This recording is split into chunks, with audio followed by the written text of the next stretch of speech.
자, 그러면 저번 시간에 한 거 복습해보고 가도록 하겠습니다. 저번 시간에 군집 내 개체군 사이의 상호작용에 대해서 나갔었어요. 요거는 다른 종끼리 어떤 상호작용을 하는지인데 경쟁, 분서, 포식과 피식, 공생과 기생 등이 있습니다. 그런데 경쟁은 크게 두 가지 의미가 있는데 개체 사이에서 경쟁이라고 해가지고 개체군 내부에서 같은 종끼리 경쟁하는 게 있습니다. 이런 것들을 동종 간 경쟁, 종내 경쟁이라고 하고, 그 다음 개체군 사이의 경쟁은 군집 내부의 다른 종끼리의 경쟁으로 개체군 사이의 경쟁이라고도 얘기를 하고, 서로 다른 종 사이의 경쟁이라서 이종 간 경쟁, 종 사이의 경쟁이라 해가지고 종 간 경쟁이라고도 합니다. 자, 종 간 경쟁인데 일단은 생태적 지위가 유사한 두 종이 함께 살면 개체군 사이에서 한정된 자원이나 서식지를 차지하기 위해 가지고 종 간 경쟁이 일어나게 됩니다.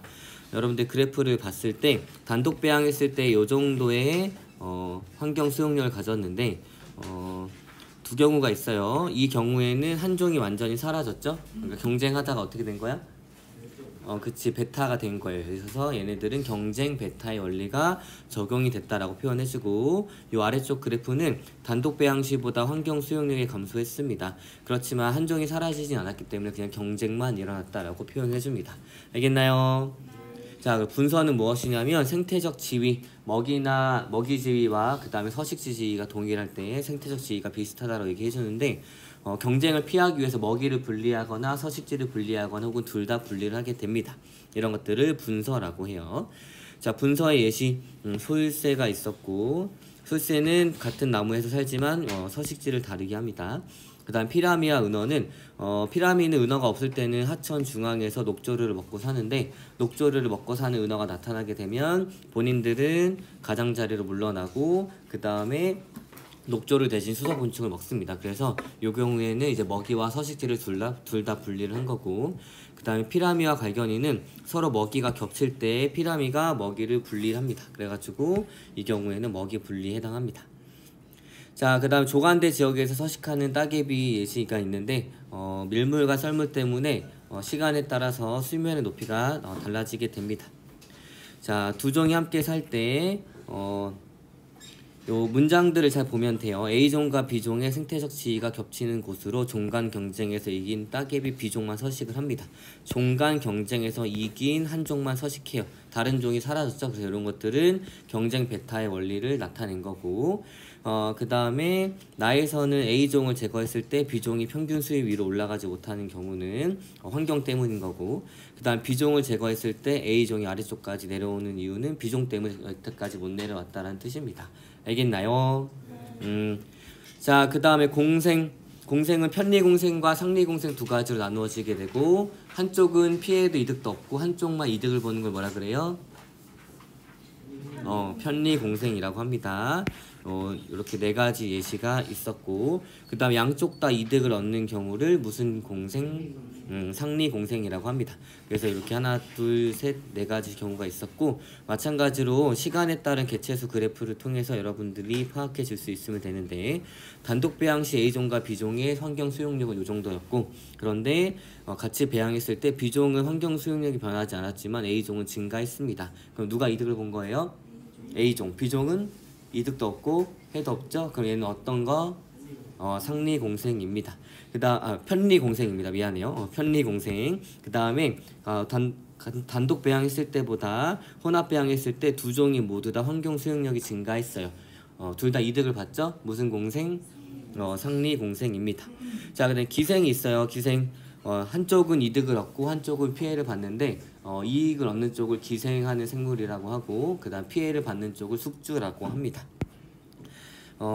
사람과 기생충, 겨우살이와 이제 다른 생물, 개와 벼룩, 그 다음에 애벌레와 기생벌, 그 다음에 새삼과 다른 식물, 이런 것들이 있어요. 자, 그다음 포식과 피식. 여러분들이 이제 포식과 피식의 다양한 그래프가 많이 나오고 여러 가지 기출에서도 포식과 피식이 많이 다뤄지게 됩니다.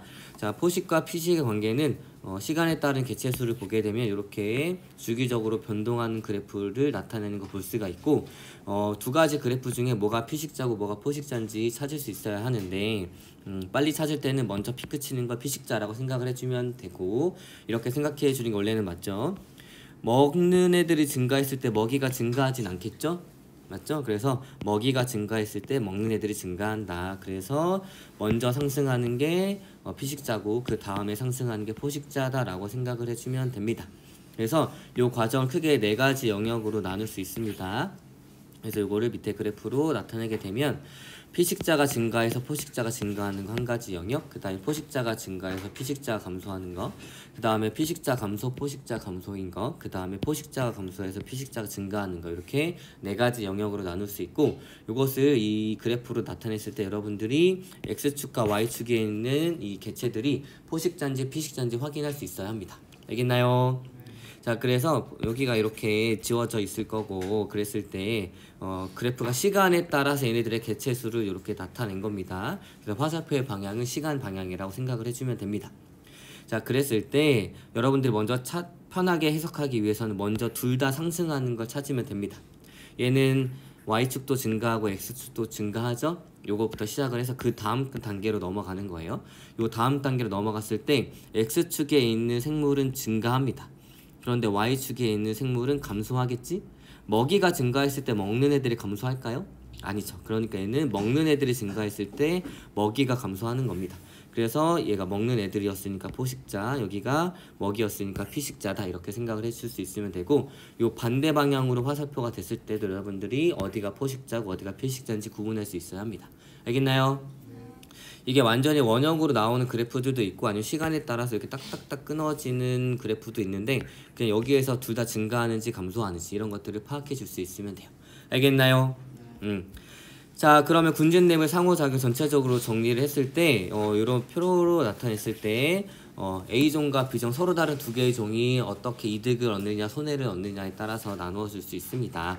자, 봤을 때 여기는 둘 다 이득을 얻어요. 그러니까 상리공생인 거고, 이쪽은 한쪽만 이득을 얻어요. 그래서 편리공생, 여기 있는 것도 편리공생인 거고, 포식과 피식, 기생 둘 다 한쪽은 이득을 얻고 한쪽은 해를 얻습니다. 알겠나요? 그 다음에 경쟁하게 되면 둘 다 마이너스예요.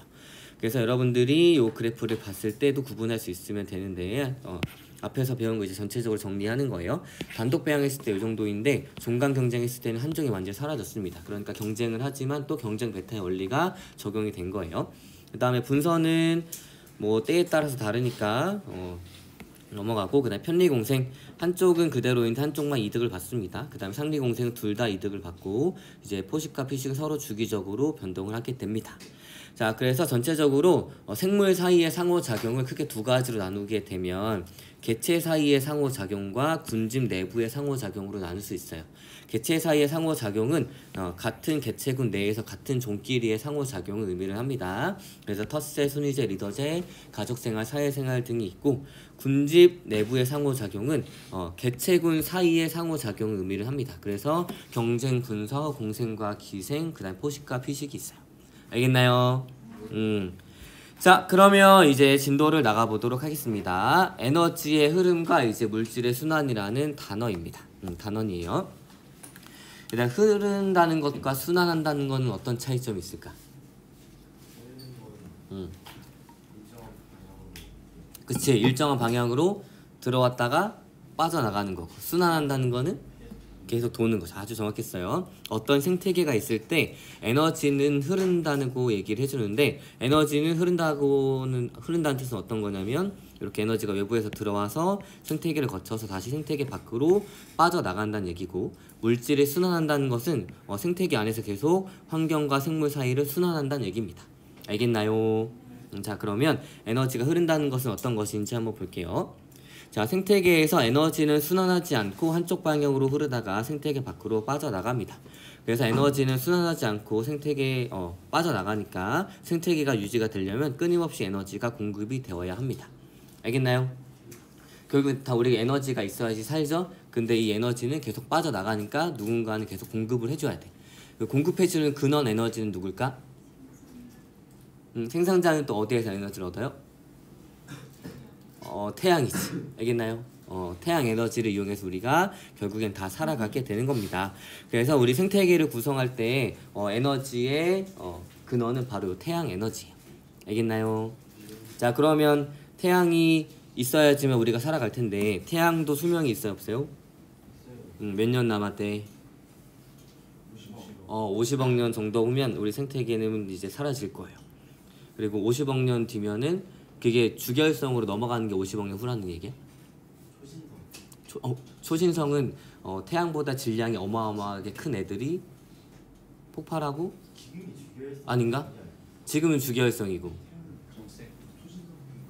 초신성은 언제 태어나? 그치. 잠깐 다시 복귀해보자. 태양 정도의 질량과 태양보다 어마어마하게 큰 애들이 있어요. 태양 정도의 질량인 애들은 수축하다 터지나? 그래서 초신성이 되나? 아니야? 그럼 태양보다 큰 애들? 큰 애들이. 그 다음에 태양이랑 비슷한 애들 행성상 성운이 되지 않아요? 중성자별이랑?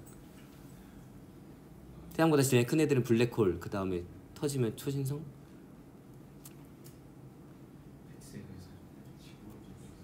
아무튼 너네 지구과학 배운 사람 손 들어봐. 이것도 저번 시험범위 아니었어 지구가?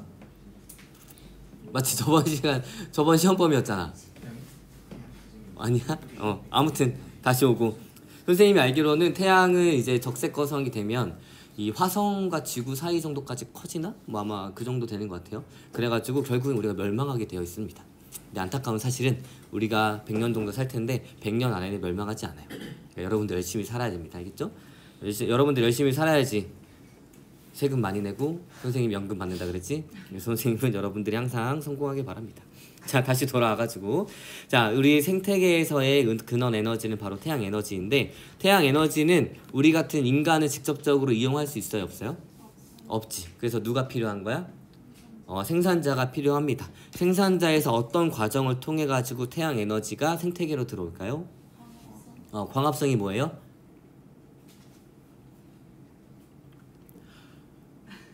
초등학교 때 배우고 중학교 때 배우고 1학기 때 초반에도 배우고 빛에너지 물과 이산화탄소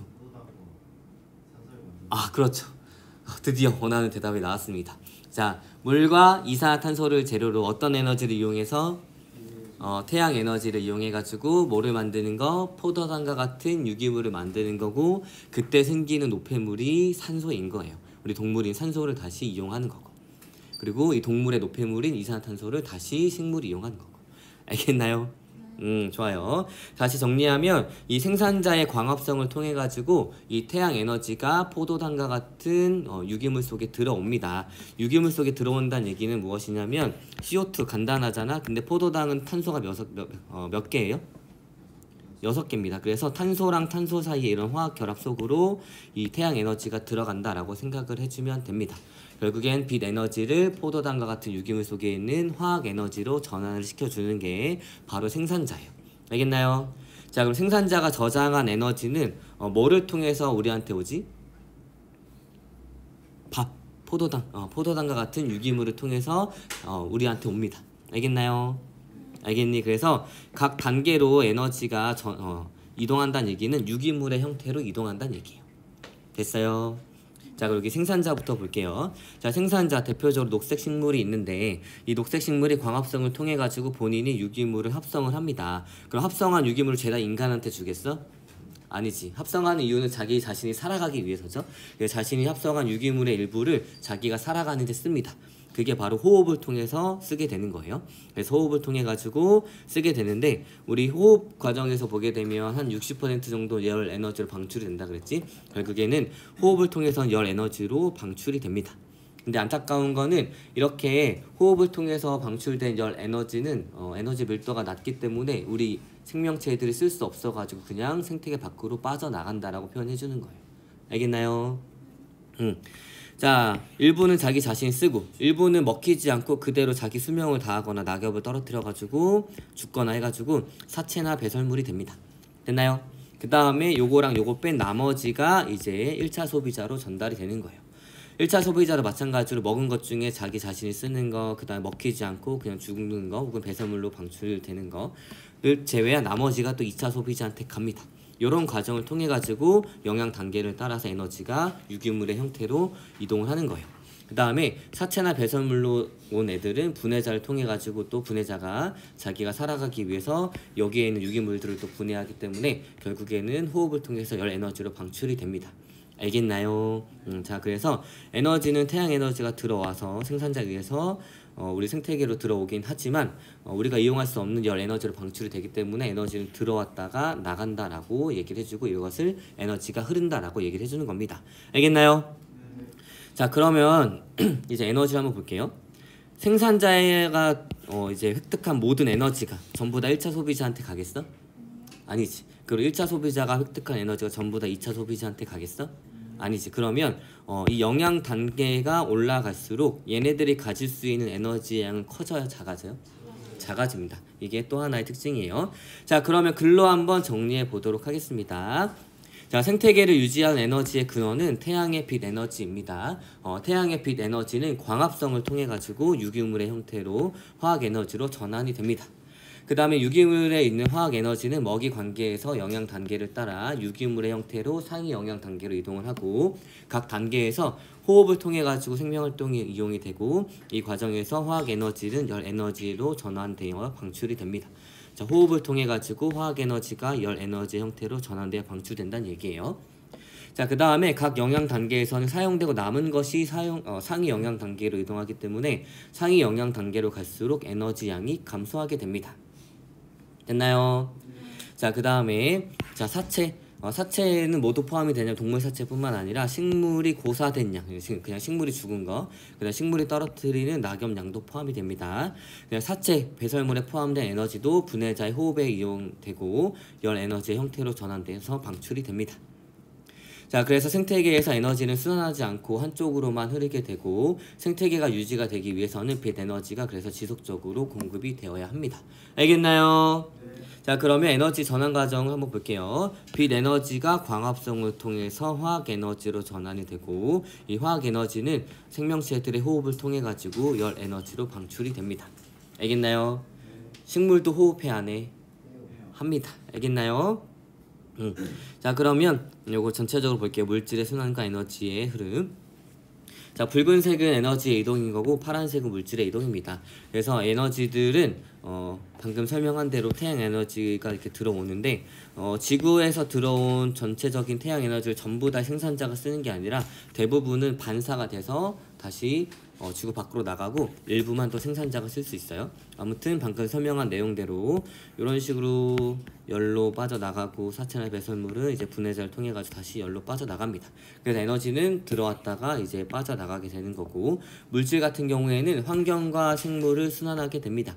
그래가지고 생산자에 의해 가지고 여러 가지 물질들이 생물 안으로 들어오게 되고 다시 분해자를 통해 가지고 환경으로 돌아가게 됩니다. 알겠나요? 자, 그래서 에너지는 한 방향으로 흐르다가 생태계 밖으로 빠져나가고 물질은 생물과 환경 사이를 순환하게 됩니다. 자, 그럼 이제 에너지 효율에 대해서 한번 배워보도록 할게요. 여러분들이 생태계에서 계산하는 거는 요거 그때 강연구법이랑 그 다음에 요 에너지 효율밖에 없습니다. 마찬가지로 정의를 알고 분수를 계산할 수 있으면 돼요. 알겠나요? 자, 에너지 효율의 정의 먼저 보도록 할게요. 자, 정의는 한 영양 단계에서 다음 영양 단계로 전달되는 에너지 비율입니다. 그래서 에너지 효율은 어떻게 구하냐면 전 단계 에너지 분해의 현 단계의 이제 에너지를 구하면 되는데 만약에 내가 2차 소비자의 에너지 효율은 알고 싶어. 그럼 전 단계가 1차 소비자지. 그래서 1차 소비자의 에너지 분해, 그 다음 2차 소비자의 에너지 곱하기 100을 해주면 2차 소비자의 에너지 효율이 나온다는 얘기예요. 알겠나요? 자, 그러면 각 영양 단계 에너지는 어떤 걸 의미를 하냐면 각각의 영양 단계로 들어오는 에너지입니다. 그래서 생산자 에너지는 1년 동안 생산자에게 들어가는 에너지라고 생각을 해주면 돼요.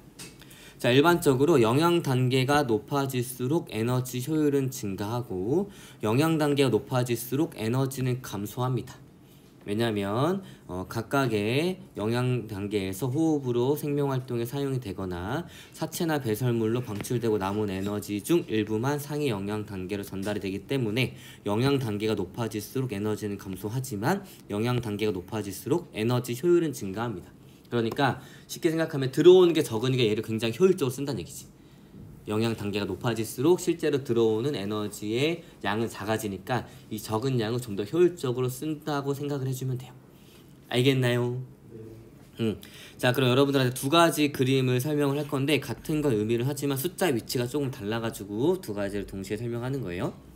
자, 일단은 여기 적혀 있는 게 에너지 양인데 에너지 양의 단위는 킬로칼로리 퍼 미터 제곱 곱하기 년입니다. 그래서 1년 동안 단위 면적당 들어오는 뭐 에너지 양이라고 생각을 해주면 되고, 이 단위는 그냥 봤을 때 이해 정도만 할 수 있으면 돼요. 알겠나요? 어차피 왜냐하면 우리가 에너지 효율 구할 때 단위 다 어떻게 돼? 똑같으니까 약분이 됩니다. 알겠나요?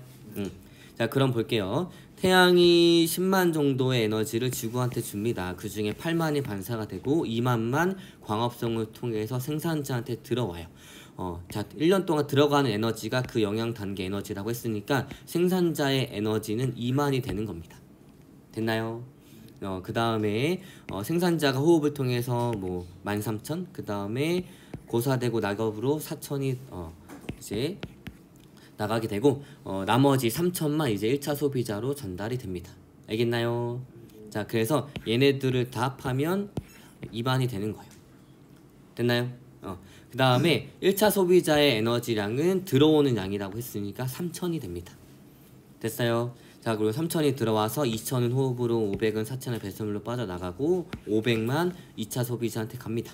그래서 2차 소비자의 에너지 양은 500이 되는 거고, 그 다음에 300은 호흡으로, 80은 사체나 배설물로, 나머지 120만 3차 소비자로 전달이 되니까 이 3차 소비자는 에너지 양이 120이 되는 거예요. 알겠나요? 들어온 만큼 전부 다 빠져나갑니다. 자, 그 다음에 이 사체나 배설물 전부 다 분해자를 통해 가지고 가서 나머지는 다 열 에너지로 방출이 되게 됩니다. 알겠나요? 자, 그러면 우리 1차 소비자의 에너지 효율을 한번 구해봅시다. 1차 소비자 에너지 효율은 어떻게 구해요? 내가 궁금한 게 1차 소비자니까 전 단계가 생산자, 그 다음에 현 단계가 1차 소비자죠. 생산자가 몇이야? 2만? 그래서 2만 분의 3,000 해가지고 15%의 효율이 나오게 됩니다. 자, 2차 소비자는 1차 소비자 에너지량이 몇이야? 2차 소비자 구하고 싶어. 그러면 1차 분의 2차겠지? 1차가 3,000, 그 다음에 500 곱하기 100입니다.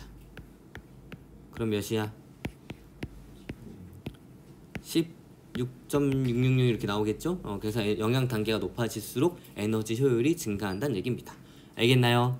그러니까 적은 거를 효율적으로 쓴다 라고 생각해주면 돼요.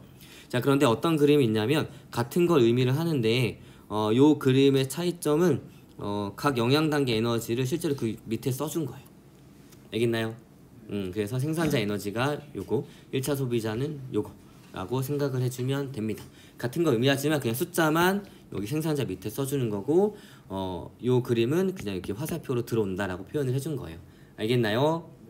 자, 그러면 여기에서 1차 소비자 에너지 효율은 어떻게 구해? 20810 분의 3021 곱하기 100 해주면 되겠죠? 계산 잘 할 수 있겠어요? 네, 힘내세요. 자, 그러면 이렇게 해주면 됩니다. 두 가지 그림 다 이해됐어요? 이해됐니? 자, 그러면 이제 영양 단계와 에너지 효율의 관계를 보면서 에너지 측면으로 봤을 때 채식과 육식 중에 어떤 게 더 환경한테 좋은지에 대해서 한번 알아보도록 할게요. 요거 숫자는 그냥 선생님이 의미로 써둔 숫자고 그냥 의미만 파악하면 됩니다. 예를 들어서 사람이 식물을 직접적으로 먹을 때 영양 단계를 한 번만 거치기 때문에 빛 에너지가 식물이 1000만큼의 에너지를 받았을 때 50만큼의 에너지를 사람한테 줄 수 있어요. 알겠죠? 그런데 영양 단계를 거치면 거칠수록 상위 영양 단계로 올라가는 에너지량이 감소하지. 맞니? 그래가지고 우리가 소고기를 먹을 때 예를 들어서 1000이 식물한테 들어가는데 소한테는 100밖에 안 들어가고 소화해서 사람한테는 10만 들어갑니다. 근데 우리가 치킨을 먹을 때 식물, 메뚜기, 닭, 사람을 거치기 때문에 괜찮아요? 거치기 때문에 사람한테는 여러 단계를 거칠수록 적은 양의 에너지만 들어간다는 얘기예요. 알겠나요? 자, 그럼 육식과 채식 중에 뭐가 더 에너지 측면에서 환경한테 이롭냐? 사람이 똑같이 50만큼 에너지를 받고 싶어. 그러면 두 번째 소를 먹을 때는 곱하기 5를 다 해주면 경작지가 쉽게 생각하면 5배가 필요하다는 얘기야. 우리가 닭을 먹을 때는 25배니까 경작지가 25배가 필요하다는 얘기예요. 알겠나요? 그래서 우리가 에너지 측면으로 봤을 때는 우리가 채식을 하는 게 영양 단계를 적게 거치기 때문에 환경한테는 이롭습니다. 알겠나요? 자, 그러면 우리는 채식을 해야 돼, 육식을 해야 돼? 육식이요. 라고 얘기를 하면 여러분들이 이 질문에서는 뭐 하나만 딱 고르라는 게 아니라 어떤 측면에서 어떤 식으로 여러분들이 사고할 수 있냐 이런 거를 판단하는 거니까 만약에 여러 가지 측면으로 나누는 거지. 에너지 측면에서 봤을 때는 영양 단계를 거칠수록 상위 영양 단계로 가는 에너지량이 감소하기 때문에 에너지 측면에서 봤을 때는 환경이 더 이로운 것은 채식입니다 라고 얘기할 수도 있고, 또 뭐도 얘기해야 돼. 사람의 치아 구조를 봤을 때 사람은 송곳니와 어금니가 둘 다 있기 때문에 태생적으로 잡식 동물이니까 잡식을 해야 됩니다 라고 얘기할 수도 있고, 맞죠? 그 다음에 이제 좀 더 영양학적으로 관심이 있는 사람들은 이제 필수 아미노산으로 설명할 수 있겠지. 아미노산이 뭐야? 단백질의 단위체죠. 그런데 이 단백질의 단위체에 있는 아미노산이 20종이 있는데 필수 아미노산과 비필수 아미노산으로 나눕니다. 이건 뭘로 나누는 걸까? 필수는 우리 몸에서 합성되지 않아가지고 음식물을 꼭 섭취해야 합니다. 비필수는 우리 몸에서 비필수는 우리 몸에서 만들어지기 때문에 굳이 음식으로 섭취하지 않아도 돼요. 뭐 포도당이나 이런 것들을 통해 가지고 만들 수 있기 때문에. 그리고 어린아이들과 그 다음에 성인들의 필수 아미노산 종류가 다릅니다. 어린아이들이 훨씬 더 많아요. 그래서 어린아이들이 합성하지 못하는 아미노산들이 많은데 얘네가 제때 공급이 안 되면 단백질이 잘 합성이 안 되니까 잘 성장하지 않겠죠? 그래가지고 스님 중에 어린 스님인 동자승들은 어렸을 때 뭘 먹여? 고기를 먹입니다. 왜냐면 필요하기 때문이에요. 알겠죠? 그래서 영양학적 측면으로 설명할 때는 또 이런 식으로 고기의 필요성을 설명할 수 있겠죠? 알겠나요? 네. 자, 그래서 선생님 이렇게 쓸데없는 얘기 해주는 거 나중에 언제 또 어떻게 질문이 나올지 모르니까 그냥 잘 들어주고 기억해주면 돼요. 알겠나요? 자, 아무튼 다시 정리하면 영양 단계가 높아질수록 에너지는 감소하고 에너지 효율은 증가하게 됩니다. 그래서 육식보다 채식이 환경에 좋은 이유는 영양 단계를 덜 거치기 때문이에요. 알겠나요? 자, 그러면 이제 생태 피라미드에 대해서 한번 알아보도록 하겠습니다. 자, 생태 피라미드. 먹이 사슬에서 각 영양 단계에 속하는 생물의 에너지양, 개체수, 그 다음에 생물의 질량이 생체량을 하위 영양 단계부터 차례대로 쌓아 올린 것을 생태 피라미드라고 합니다. 그래서 일반적으로 생태 피라미드는 영양 단계가 높아질수록 감소하는 정상적인 피라미드 모양을 나타냅니다. 자, 그랬을 때 에너지 피라미드도 상위 영양 단계로 갈수록 감소하는 걸 볼 수가 있고, 그 이유는 우리가 앞에서 설명했듯이 알겠죠? 자, 그 다음에 개체수 피라미드입니다. 얘들아, 어떤 내 상위 단계를 유지를 해야 돼. 이 생태계에서. 즉 포식자를 유지하려면 피식자 수가 많아야 돼, 적어야 돼? 그래서 먹이가 먹는 애들보다 적게 되면 그 생태계는 사라지겠죠. 그렇기 때문에 안정적으로 유지된 생태계는 당연히 개체수가 생산자가 많고 상위 영양 단계로 갈수록 적어진다는 얘기입니다. 알겠나요? 자, 그 다음에 생체량인데 생체량 보게 되면 1m당 그람수입니다. 그래가지고 생산자의 생체량이 제일 많고 그 다음 1차 소비자, 2차 소비자, 3차 소비자로 갈수록 이 생체량이 감소하게 됩니다. 알겠나요? 이게 안정적인 생태계에서 정상적인 모습이에요. 됐나요? 자, 그런데 특이한 생태 피라미드가 있습니다.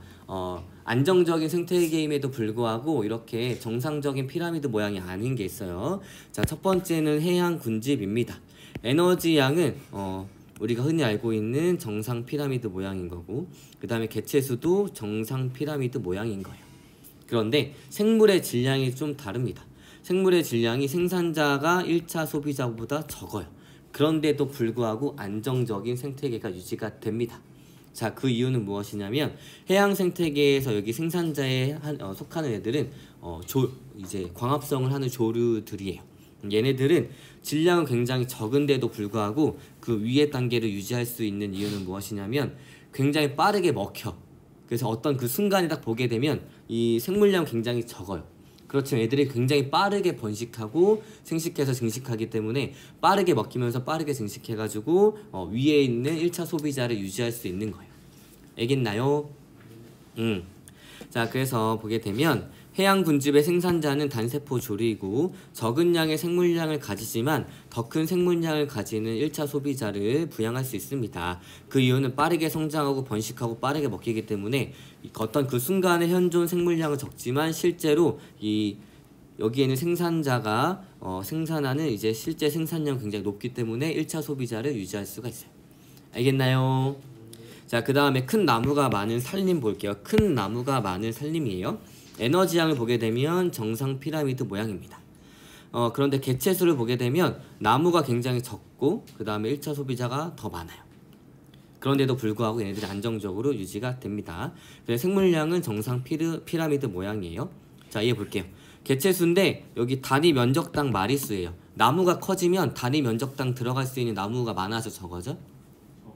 적어지기 때문에 개체수는 이렇게 작게 표현이 됩니다. 알겠나요? 그렇지만 생산자가 1차 소비자를 부양하기에 충분히 이게 생산력을 가지고 있기 때문에 안정적으로 생태계가 유지가 됩니다.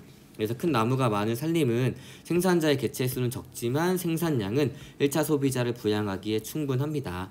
자, 그래서 요 세 가지의 공통점이 뭐예요? 안정적인 생태계는 뭐만 정상 피라미드 모양이면 돼? 그치. 에너지만 정상 피라미드 모양이라면 안정적인 생태계가 유지가 됩니다. 그래서 에너지 피라미드만 정상 피라미드 모양이면 생태계가 안정적이다라고 얘기할 수 있어요. 알겠나요? 자, 그러면 이제 물질의 생산과 소비에 대해서 한번 알아보도록 하겠습니다. 자, 물질의 생산과 소비예요. 자, 식물 군집의 물질 생산과 소비인데 여기 나오는 양들은 실제로 질량을 의미를 합니다. 자, 정의를 한번 볼게요. 자, 총 생산량은 생산자가 광합성을 통해서 생산하는 유기물의 질량이에요. 자, 그러면 이 생산자는 자기가 이 유기물을 왜 합성한다 그랬어? 자기가 살아가기 위해서. 그럼 자기가 살아가기 위해서 소비하는 유기물의 질량이 있겠죠? 그걸 뭐라 그러냐면 호흡량이라고 합니다. 자, 생산자가 자신의 생활에 필요한 에너지를 얻기 위해서 호흡을 통해서 소비하는 유기물의 질량을 호흡량이라고 합니다. 알겠나요? 자, 내가 생산한 것 중에 내가 소비한 것 뺀 걸 나머지를 뭐라 그래? 순생산량이라고 합니다. 이거 우리 비슷한 개념 어디서 배웠냐면 광합성량 할 때 배웠어요. 총 광합성량에서 호흡량을 뺀 걸 뭐라 그랬어? 그러니까 내가 전체 만든 것 중에 내가 소비하는 거 빼야지 나의 실제로 이득이 될 거 아니에요. 맞죠?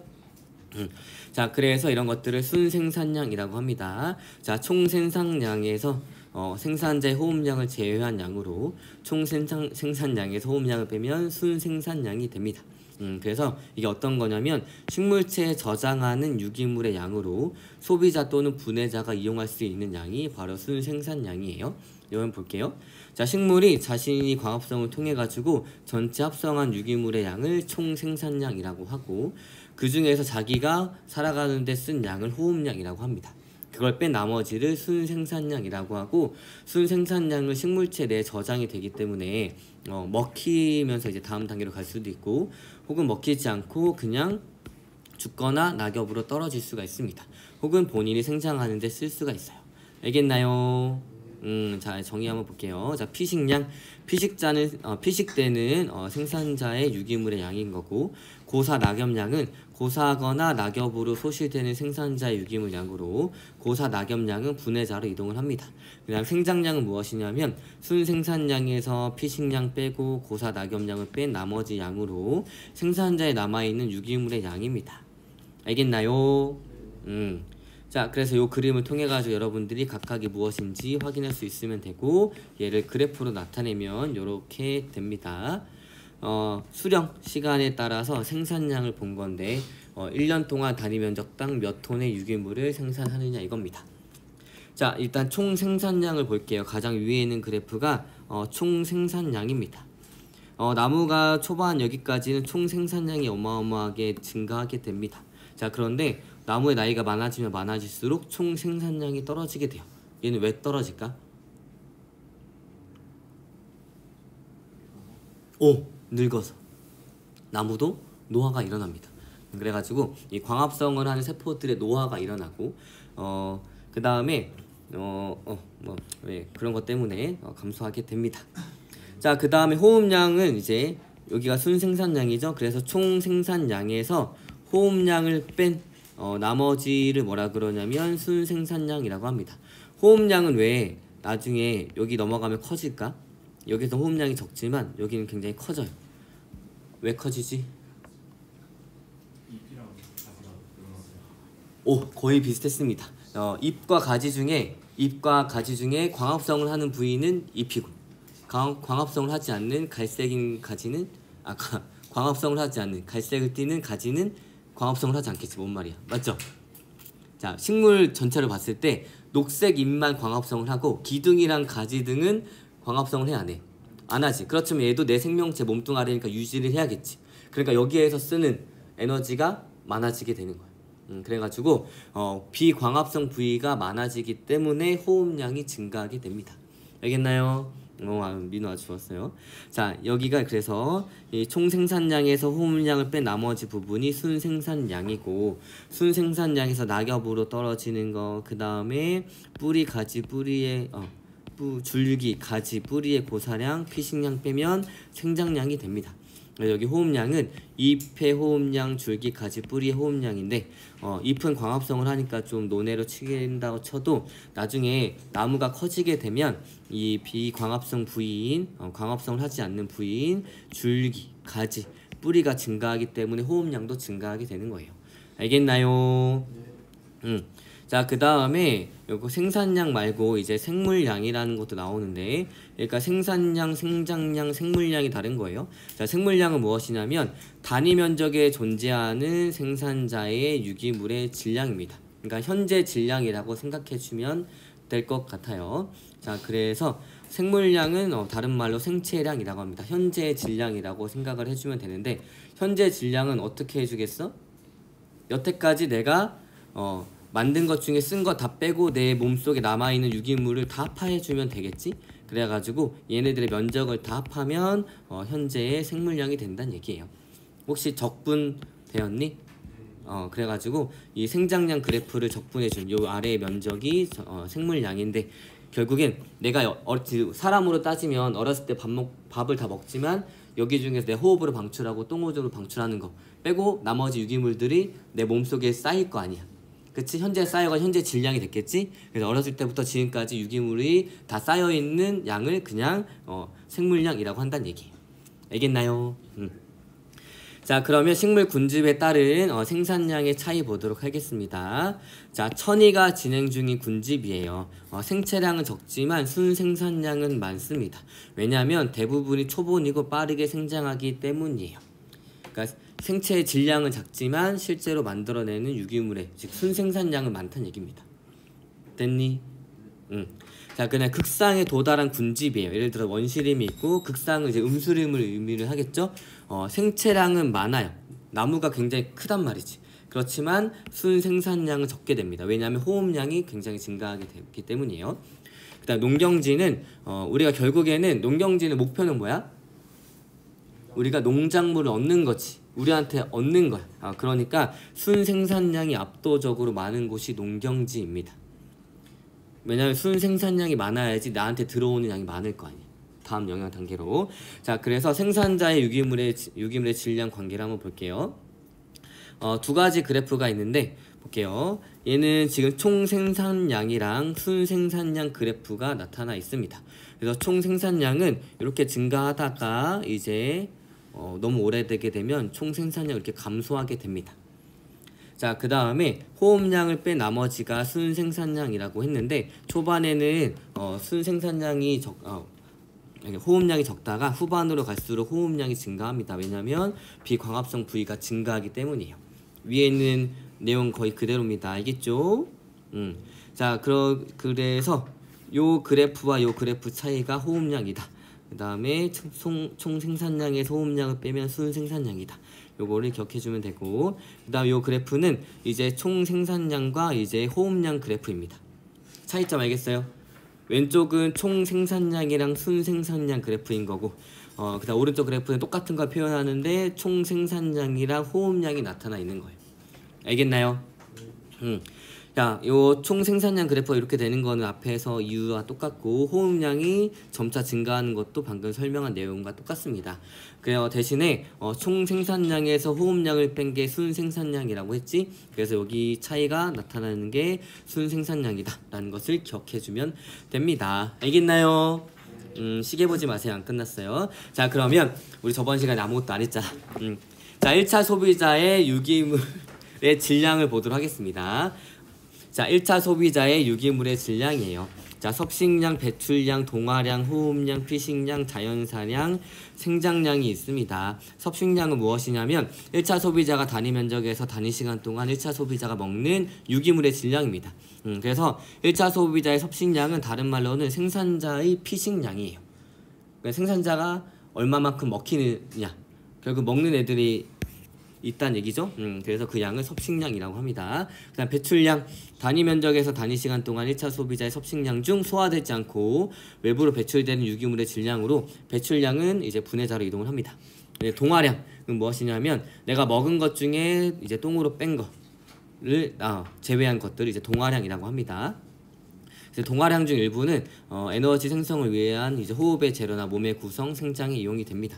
그래서 동화량은 영양 단계가 높아질수록 감소하게 되고, 자, 호흡량, 단위 면적에서 단위 시간 동안 1차 소비자가 호흡을 통해 소비하는 유기물의 질량. 자, 피식량은 단위 면적에서 단위 시간 동안 피식되는 1차 소비자 유기물 질량입니다. 그래서 1차 소비자의 피식량은 2차 소비자로 이동을 하게 됩니다. 그 다음 자연사량, 단위 면적에서 단위 시간 동안 자연사로 소실되는 1차 소비자 유기물 질량입니다.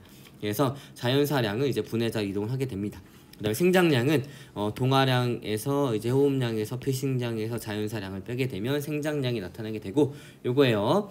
자, 총 생산량이 있습니다. 요거는 식물의 생산자 맞나요? 자, 그래서 식물에서 자기가 식물이 호흡으로 소비하는 거 뺀 나머지를 순생산량이라고 하는데, 순생산량 중에 피식량이 있죠? 이 피식량이 전체 다 1차 소비자한테 간다는 얘기예요. 초식동물로. 알겠나요? 이 초식동물도 자기가 먹은 것 중에 일부는 이제 호흡으로 쓰고, 일부는 누구한테 먹히거나 그냥 죽어버리고, 또 일부는 먹었지만 이제 똥 같은 거로 배출이 되고, 나머지가 이제 생장량이란 얘기예요. 그래서 여기서부터 여기까지가 동화량이고 여기서부터 여기까지가 섭식량입니다. 즉 여기에서 여기만큼까지 먹었는데 요 양이 피식량이랑 같죠. 그 중에 똥으로 빠져나가는 거 빼고를 이제 동화량이라고 하고, 동화량은 이제 호흡을 통해서 혹은 생장을 통해서 그 다음에 혹은 피식과 자연사를 통해서 구성이 된다는 얘기입니다. 알겠나요? 마찬가지로 생체량은 생장량을 전체적으로 다 더해주게 되면 생체량이 된다는 얘기입니다. 알겠나요? 네. 자, 그래서 오늘은 여기까지. 고생했어요. 얘들아, 이거 다 정의일 뿐이니까 그냥 정의 읽어보면 이해될 거예요.